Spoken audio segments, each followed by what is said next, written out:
Oi irmãos, tudo bem? Bem-vindos a mais um vídeo aqui do canal, mais um vídeo de estudo da Palavra de Deus. E hoje, continuando o nosso ano bíblico, nós vamos ler o Desejar de Todas as Nações, capítulo 9, Dias de Luta. Então vamos lá. Sobre a direção dos mestres, uma coisa importante, eu já vi que o resumo está grande, esse é um resumo do resumo e eu vou resumir ainda mais. Quando o vídeo der aqui em volta de 18 minutos, eu vou pular alguns textos para não ficar muito mais longo. Eu acredito que um vídeo menor, que 20 minutos ainda é bastante, mas seja melhor. Se assistir na velocidade 2 aí, dá para ver em 10 minutos, que é um tempo bom. Vamos lá. Sob a direção dos mestres da sinagoga, os jovens eram instruídos nos inúmeros regulamentos que, como israelitas ortodoxos, se esperavam que observassem. Jesus, porém, não se interessava nessas coisas. Desde a infância agia independentemente da lei dos rabinos. As escrituras do Antigo Testamento eram seu constante estudo, e as palavras, assim diz o Senhor, lhes estavam sempre nos lábios. Então é importante aqui, mais do que dogmas religiosos, mais do que tradições, mais do que o que o pastor diz, do que a igreja diz, do que líder tal diz, do que ancião tal diz, do que qualquer pessoa diz, é o assim diz o Senhor, está escrito, está inspirado, Bíblia, Espírito e Profecia. Isso deve estar acima de qualquer outra coisa. Entre aspas aqui, Jesus viu que as exigências da sociedade e as de Deus se achavam em constante conflito. Os homens se estavam afastando da palavra de Deus e exaltando teorias de suas próprias invenção. A observância de ritos tradicionais que nenhuma virtude possuíam, seus cultos eram simples rotinas de cerimônias. As sagradas verdades que se destinavam a ensinar achavam-se ocultas aos adoradores. Mais uma vez, as pessoas colocavam essas leis em cima de leis e os cultos se tornavam apenas rotinas, apenas atos de rotineiros, cotidianos, não tinham influência sobre a vida das pessoas. Essas cerimônias estavam mais afastando as pessoas de Deus do que aproximando. Esses ritos se tornavam mais importantes do que até a própria palavra de Deus. Via Jesus que em seus cultos destituídos de fé, não encontravam paz, ou seja, as pessoas adoravam a Deus da forma delas e isso não as trazia paz. Não conheciam a liberdade de espírito que lhes advertia de servir a Deus em verdade. Jesus viera para ensinar a significação do culto de Deus e não podia sancionar a mistura de exigências humanas com os divinos preceitos. Não é aquilo que o homem quer. Não é aquilo que o homem quer, e sim o que Deus quer. E se as exigências do homem nos afastam de Deus, elas têm que ser afastadas das nossas vidas. Insistiam com Jesus, para que aceitasse as máximas e tradições que haviam sido transmitidas dos antigos rabis. Mas Jesus pedia para as mesmas autorização da Santa Escritura. Estava pronto a ouvir toda a palavra que sai da boca de Deus. Não podia, entretanto, obedecer às invenções dos homens. Jesus novamente se submetendo à palavra de Deus e não às invenções dos homens. E aqui é importante, né? Tudo aquilo que os rabis falavam, tudo aquilo que vinha das tradições, ele pedia autorização às Escrituras. Me parece muito com algo que teremos de fazer em um futuro breve, onde seremos proibidos de comprar e vender, como diz lá em Apocalipse 13, onde haverá um decreto em que imporá a vontade do homem sobre a vontade de Deus. E aí teremos de fazer assim como Jesus fez, optando pela palavra de Deus. Se as Sagradas Escrituras me permitem isso, então eu faço. Se elas não me permitem, eu não faço. E aqui é importante ressaltar, quando fala insistiam com ele, não está falando de um Jesus adulto, está falando de um Jesus criança ainda, na época da idade, criança, adolescente, jovem. Antes da vida adulta, as pessoas insistiam com Jesus tentando converter e persuadi-lo a fazer as vontades dos homens e não a vontade de Deus. Sabiam os rabinos que nenhuma autoridade se podia encontrar nas escrituras para suas tradições. Ou seja, os mestres da lei, os líderes religiosos sabiam que aquelas coisas que eles faziam, que eles impunham, eram apenas vontade deles e não estavam baseadas na Bíblia. Compreendiam que em entendimento espiritual Jesus se achava muito além deles. E eles viam que Jesus conhecia mais as escrituras que eles, que Jesus aplicava aquilo que estava escrito na vida deles e não as tradições rabínicas. Zangavam-se, no entanto, porque não lhes obedeciam os ditames. Não podendo convencê-lo, buscavam José e Maria, expondo-lhe sua atitude de insubmissão. Assim sobre ele, repreensão e censura. Então eles buscavam censurá-los e repreendê-los também através de seus pais, através de seus irmãos, que eu acho que vai dar tempo da gente ver aqui mais para frente. Então, de toda forma, era tentado impor a vontade dos homens em cima de Jesus, para que ele cedesse à vontade dos homens. E nós, como nós já vimos nos capítulos anteriores, Jesus estava sempre sendo provado, e essas provações vinham também agora de líderes religiosos, de dentro da família, tudo para que ele pecasse, tudo para que ele fosse falho em sua missão, mas ele persistia firme. Desde pequeno começara Jesus a agir por si na formação de seu caráter, e nem mesmo respeito e amor aos pais o podia desviar de obedecer a palavra de Deus. Nada pode nos desviar de obedecer a palavra de Deus, nem mesmo o amor à família. Tudo deve estar abaixo de Deus. Meu amor ao meu pai, ao meu filho, à minha esposa, a quem quer que seja, tudo abaixo de Deus. Está escrito, era a razão para cada ato que destoasse dos costumes domésticos. A influência dos rabinos, porém, tornou-lhe amarga a vida. Mesmo na mocidade, teve de aprender a dura lição do silêncio e da paciência no sofrimento. E aqui uma lição para mim e para você. Porque assim como Jesus, muitas vezes as coisas hoje que nos incomodam, que atrapalham a nossa vida, que nos deixam a vida amarga, são razões para que nós comecemos já a ficar revoltados, a querer reagir impulsivamente, a confrontar isso. E na vida de Jesus, Jesus mostra que ele agia com silêncio e paciência, conforme as coisas vinham chegando até ele, coisas que amarguravam a vida, coisas que traziam para ele provação e sofrimento. Ele sofria em silêncio e com paciência, firme, decididamente naquilo que ele sabia que era correto, mas sem confrontar, apenas com o assim diz o Senhor, assim diz o Senhor, assim está escrito. Era essa a resposta dele às coisas que vinham tentar o colocar para baixo, tentar o destruir, tentar o desviar do caminho correto.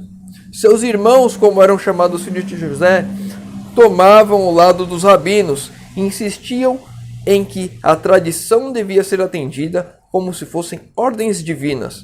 Consideravam até os preceitos dos homens como mais altos que a palavra de Deus. Ou seja, aquilo que o homem diz, aquilo que os líderes dizem, aquilo que os pastores dizem, aquilo que a igreja diz é mais importante do que o que Deus diz. Então, se minha igreja diz que eu não preciso mais guardar o domingo, o meu pastor diz que eu não preciso mais guardar o sábado, a minha igreja diz que eu não preciso mais guardar o sábado, a minha igreja diz que eu posso comer carne de porco, então assim eu faço. Porque os ditames do homem, a palavra do homem, está acima da palavra de Deus. E ficavam de sobremaneira aborrecidos com a clara penetração de Jesus em distinguir entre o falso e o verdadeiro. Sua estrita obediência à lei de Deus condenavam com obstinação. E olha aqui, sua estrita obediência à lei de Deus condenavam com obstinação. Ou seja, quando Jesus fazia a vontade de Deus, aquilo que estava escrito, aquilo que a lei mandava, eles ficavam aborrecidos. E não acontece o mesmo com nós hoje. Quando guardamos o sábado é porque somos preguiçosos. Quando não comemos carne de porco é porque somos extremistas, somos radicais e tantas outras coisas que assim diz o Senhor, que nós buscamos fazer em nossa vida e as pessoas vêm contra isso. E aí eu também entro em outro ponto. A gente vai estudar um pouco amanhã sobre isso. Eu vou vídeo amanhã vai ser diferente. Vamos lá. Voltar aqui. A gente vê hoje, nós temos leis de vida no campo. Não leis, orientações, vida no campo, reforma de saúde. E quando eu procuro aplicar isso em minha vida, quando você procurar aplicar isso em sua vida, se você não já aplica, você verá que vai ter resistência dentro da própria igreja. Uma vez eu tive a oportunidade de ir em uma igreja, em uma outra cidade, interior de São Paulo, e durante a escola sabatina, um irmão falou que no céu haveria carne, Deus não iria impedir ele de comer carne nunca. Quando a palavra de Deus nos diz para abandonarmos o alimento carne. Então, olha o conflito, olha a contradição daqueles que querem fazer a vontade de Deus e aqueles que querem fazer a sua própria vontade. E assim, a censura daqueles que querem fazer a vontade de Deus. Muitas vezes nós vamos em alguma confraternização da igreja, cheia de coisas com carne lá, errado. O Espírito de Profecia diz que nas reuniões da igreja não deveriam ter carne. Mas, enfim, e aí nós que buscamos fazer a vontade de Deus, somos extremistas, somos julgados e somos criticados por isso. E aí devemos absorver isso em silêncio, com paciência e sempre dizendo, assim está escrito, assim diz o Senhor. Cristo não tinha espírito de exclusivismo e escandalizar especialmente os fariseus por se afastar a este respeito de seus rígidos regulamentos, ou seja, não é a minha igreja que vai ser salva, não é a minha comunidade que vai ser salva, não são os meus amigos que serão salvos. Eu devo buscar compartilhar e viver a salvação com todos, não só com esse círculo aqui. Deus não vai salvar esse círculo, Deus quer salvar a todos. E cabe a mim e a você levar a palavra de Deus e ajudar essas pessoas a encontrar a Deus para que elas possam também seguir e entender que a salvação está em Jesus. E quando nós somos salvos, nós compreendemos que devemos, por amor, fazer aquilo que Deus nos pede. Jesus trabalhava para aliviar todo o caso de sofrimento que via. Pouco dinheiro tinha para dar, mas privava-se muitas vezes de alimento a fim de diminuir a necessidade dos que precisavam ser carecidos, pareciam mais carecidos que ele. Ou seja, Jesus se doava muitas vezes até o que ele não tinha para ajudar as pessoas. E por isso as pessoas aceitavam a Jesus, compreendiam a Jesus e viam nele bondade. Quando falavam asperamente aos pobres e degradados, Jesus procurava exatamente aqueles seres, dirigindo-lhes palavras de animação aos que estavam em necessidade. Oferecia um copo de água fria e punha-lhes no regaço da sua própria refeição, aliviando-lhes os sofrimentos. As verdades que ensinavam eram associadas a este ato de misericórdia, sendo assim fixadas na memória. Como que Jesus fazia para levar a mensagem, levar a palavra e as pessoas guardarem isso consigo? Ele aliviava o sofrimento, ele tratava as pessoas com amor. E se assim eu e você fizermos, levarmos o evangelho com amor, com carinho, com respeito a qualquer pessoa que seja, nós iremos transformar vidas, nós iremos levar pessoas aos pés de Cristo. Possuía dignidade e individualidade inteiramente isentas de orgulho terreno ou presunção. Não lutava por grandeza mundana e achava-se contente até na mais humilde posição. Jesus não ficava amargurado porque ele era pobre, porque ele tinha dificuldades na vida. Ele se via alegre e sempre abnegado das coisas nesse mundo. Ele não buscava criar raízes aqui. Ele tinha um olhar para o alto. Isso irritava os irmãos, não podiam explicar sua constante serenidade sob provação e privação. Serenidade, calma, paciência, não importa as circunstâncias.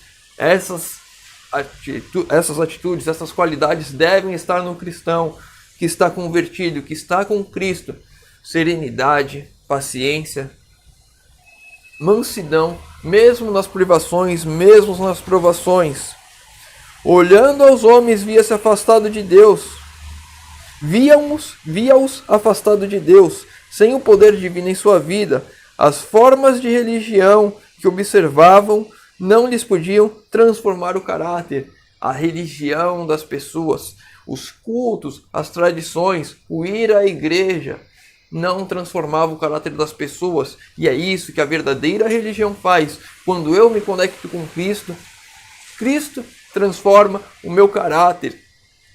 Essa transformação de caráter é um reflexo para o mundo de que eu fui salvo. Então, pouco a pouco, dia a dia, de glória em glória, meu caráter vai sendo transformado à medida que eu busco um relacionamento verdadeiro com Cristo.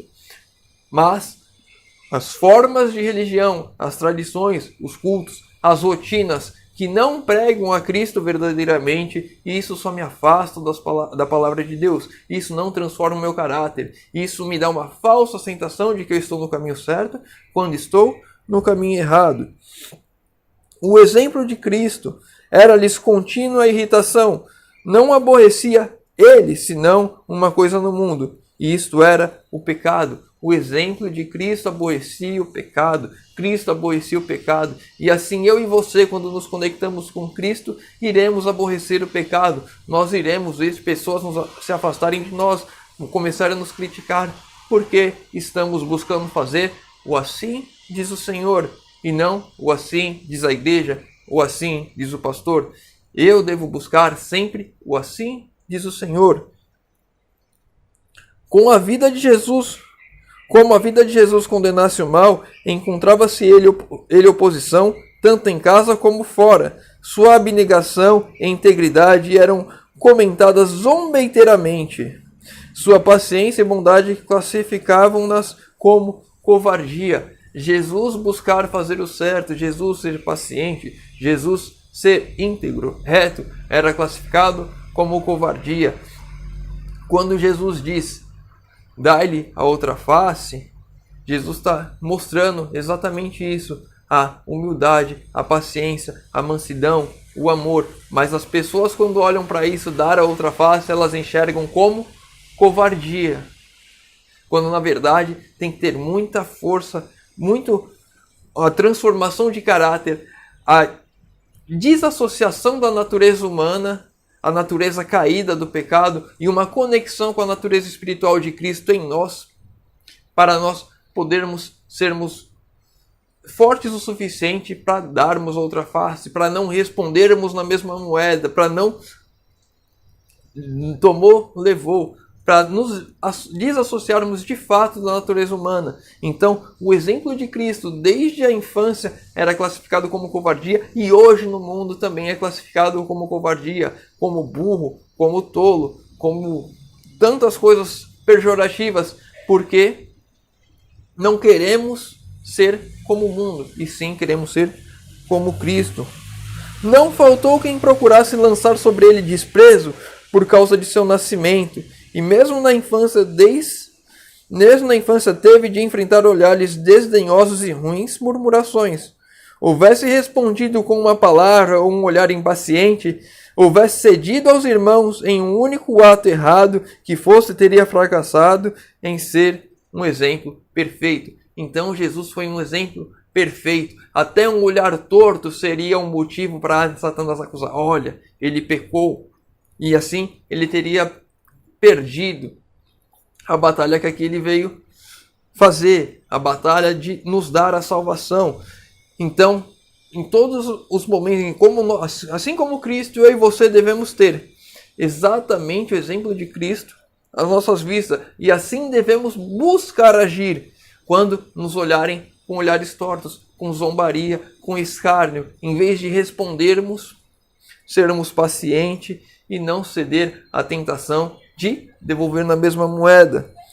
Tivesse admitido haver uma desculpa para o pecado, e Satanás triunfaria, ficando o mundo perdido. Foi por isso que o tentador trabalhou para torná-lo a vida mais probante possível, a fim de que fosse levado a pecar. Não há desculpas para o pecado. Eu e você não temos desculpa para o pecado. Ah, mas fulano me xingou, mas fulano fez isso, fulano fez aquilo. Não importa o que aconteça na sua vida, não importa as dificuldades que você passa, não importa as suas provações, as suas tentações. Nada é desculpa para o pecado. Se eu quero buscar o reino dos céus, se eu quero buscar a salvação em Cristo, eu devo ter isso em mente, eu devo buscar me assemelhar cada vez mais com Cristo. E Deus vai me dar a vitória cada dia sobre cada dificuldade que aparecer. Eu vou pular aqui alguns textos. Na verdade, vou por último, já que já 20 minutos. ninguém podia dizer que houvesse operado um milagre, mas virtude. Ou seja, mesmo durante a infância de Jesus, a sua juventude, ninguém podia dizer que ele operou um milagre, ninguém pode afirmar isso, mas virtude. O poder curativo do amor dele saía para os enfermos e aflitos. Ou seja, na juventude de Cristo ele não fez milagres, mas amor, estar prestativo às pessoas, estar solidário às pessoas, isso ele fazia. Assim, de maneira discreta, trabalhava pelo povo já desde a infância, e foi por isso que, ao começar seu ministério público, tantos havia que o escutavam alegremente. As pessoas o escutavam alegremente a Cristo, porque elas conheciam a Jesus desde a infância, elas viam o amor dele com as pessoas, eles viam o espírito abnegado, a paciência, a mansidão. Ao olharem Cristo desde a infância, elas viam isso nele, e quando ele falava, agora como adulto, quando ele iniciou o seu ministério, elas ouviam alegremente aquilo que Jesus falara. E assim eu e você devemos fazer hoje, levar amor às pessoas, levar tudo aquilo que nós podemos dar, assim como Cristo fez, ajudar as pessoas sem querer nada em troca. E quando nós falarmos de Cristo, elas vão ouvir alegremente, elas vão compreender que aquele que está fazendo a boa obra em mim, também irá fazer na vida dela. Bom, irmãos, vamos ficar por aqui hoje. Se você leu o livro, tem algum comentário, alguma dúvida do que foi falado, deixa nos comentários para a gente crescer, estudar e aprender juntos. Seus pedidos de oração, deixa nos comentários também. Vou estar orando por todos. Convido os irmãos a fechar os olhos agora para falarmos com Deus. Senhor Deus, Pai amado, obrigado, Senhor, por mais um dia de vida. Obrigado, Senhor, porque podemos mais uma vez estudar a Tua Palavra. Que o Senhor, Pai, nos ajude, que essa transformação ocorra em nossas vidas, Senhor. Que possamos ser humildes, pacientes, abnegados, possamos ter mansidão, domínio próprio, para que possamos ser um exemplo às pessoas aqui nesse mundo de que Cristo pode transformar as vidas, Senhor. Te pedimos isso em nome de Jesus. Amém. Meu irmão, fica com Deus e que Deus te abençoe.